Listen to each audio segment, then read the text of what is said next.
Hi, I'm Greg Jones from 1623 Custom Harmonicas. This is one of my first videos I'm going to do, and it's going to be concerning basic harp adjustments or reed adjustments that you can do yourself. Some without even taking the cover plates off of your harp. So anyhow, first thing I want to talk to you about are some very basic tools that you can buy, and I bought this set right here for about $3 at Harbor Freight. And it's just a basic orange handled pick set here.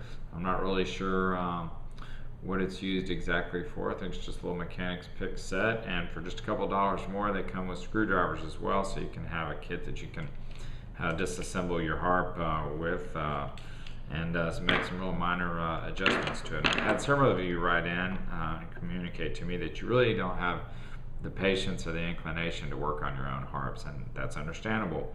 But if you're going to pay somebody, a customizer, to work on your harps, or if you're going to buy them straight out of the box occasionally, you're still going to have some where they just don't respond exactly like you like them to, or where they have a reed get kind of stuck or start to get a close gap, a loose gap, or maybe even a high gap in there, and you're going to want to make some minor changes to it.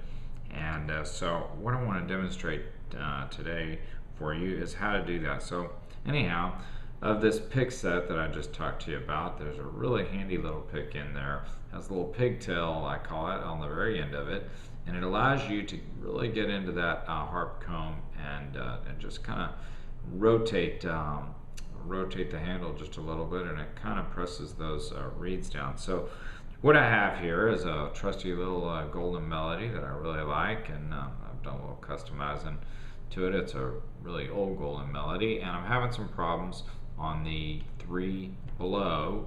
It's sticking on me.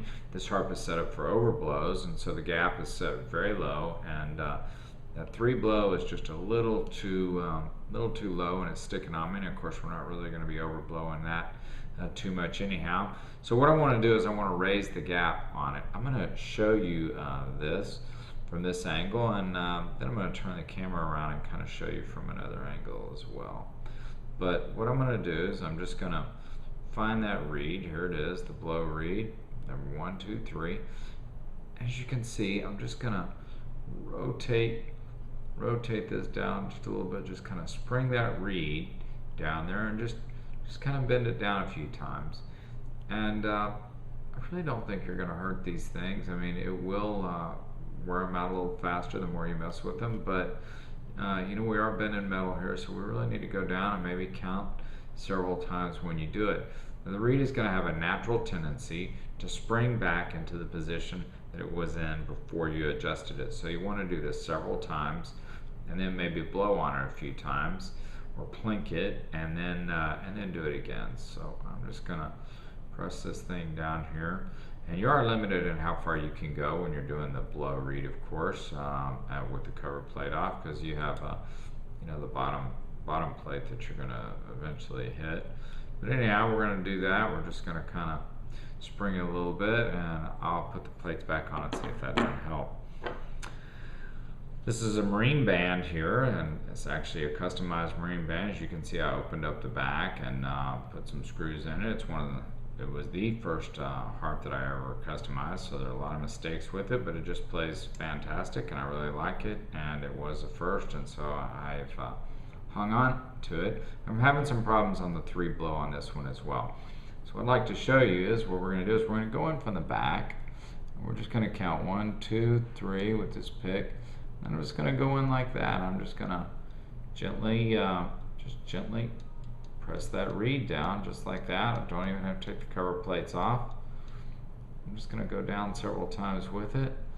And I was having just a hair problem with the 3 draw as well, and I want to open that up. And so to do that, I'm just gonna kind of stick it in there and just rotate it around in the same way that I did it from the back, and have a little bit of a hard time getting to it. There it is right there. So anyhow, you can watch what you're doing on some of these. You can look at it from the back, and I'll try and demonstrate that for you right here. As you can see, as you go down with it, you can see it popping down in the back. I'll do the number 4 for you as well.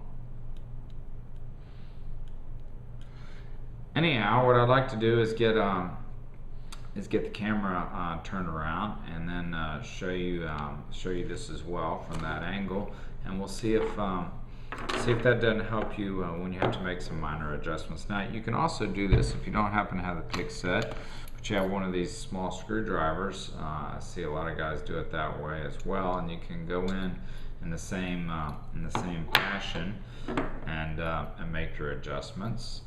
For example, you go in just like this on your 2 draw. You see I've got that thing in there, and you just kind of go in just like that, and or you can go in from the top if you have to close the gap on the draw there.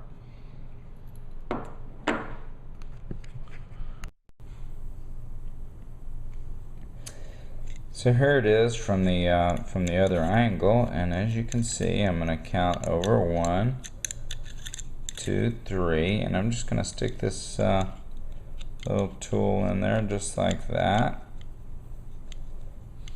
and rotate it down. I can feel it springing in there, and you're just going to do that a few times. Now, once again, I'll show you this on the this older Golden Melody. You can see it from the top. This is essentially what I'm doing right here. I'm just doing this right here, although I'm doing it from the back. You're just gonna go just like that. That's all I'm doing. Conversely, if I want to open up, as you can see, I've got a kind of a tight 3 draw there, and I want that to be opened a little bit. So I'll just go in through the front of the comb, and I'll just kind of do just like that, open it up a little bit. And like I said, that's going to have a tendency to spring back, so you might want to plink it just a little bit. But anyhow, that's how you can make some basic adjustments with the covers on, and it kind of helps not having to unscrew them and take them apart every time. Once again, I'm Greg Jones with 1623 Harmonicas, and this has been a video on how to adjust your the gap on your harp without taking the cover plates off.